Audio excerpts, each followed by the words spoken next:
إن الله سبحانه وتعالى أعد للمتقين الذين اتقوا الله في السر والعلن الجنة. قال سبحانه في وصفها أنها مكان يجري من تحتها الأنهار، وهي إشارة إلى نعيم المياه العذبة المستمر، إلى جانب أنهار الخمر والعسل وغيره. كما أن الطعام والثمار في الجنة دائم لا ينفد، والظل دائم لا ينقضي، مما يشير إلى الراحة الأبدية التي لا تنتهي. هذه هي عقبى المتقين الذين آمنوا بالله وابتعدوا عن المعاصي.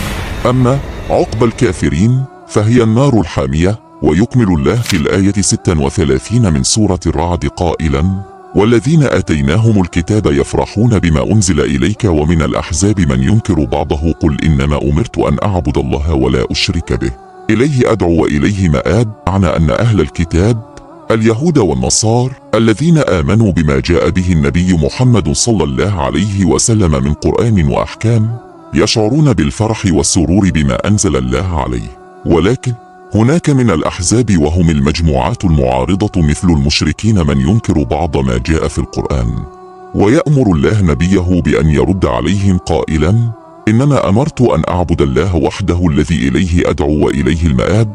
ثم تشير الآيات التي بعد هذه الآية أن القرآن أنزل باللغة العربية ليكون واضحا ومفهوما، وأن النبي صلى الله عليه وسلم لو اتبع أهواء المشركين وانحرف عن الحق بعد أن جاءه العلم من الله فإن لا أحد سوف يقيه ويحميه من الله. ثم يذكر الله تعالى أن الأنبياء والرسل الذين أرسلهم الله قبل محمد صلى الله عليه وسلم كانوا يعيشون حياة عادية من الزواج والإنجاب، ليبين للناس أنهم بشر مثلهم أيضا.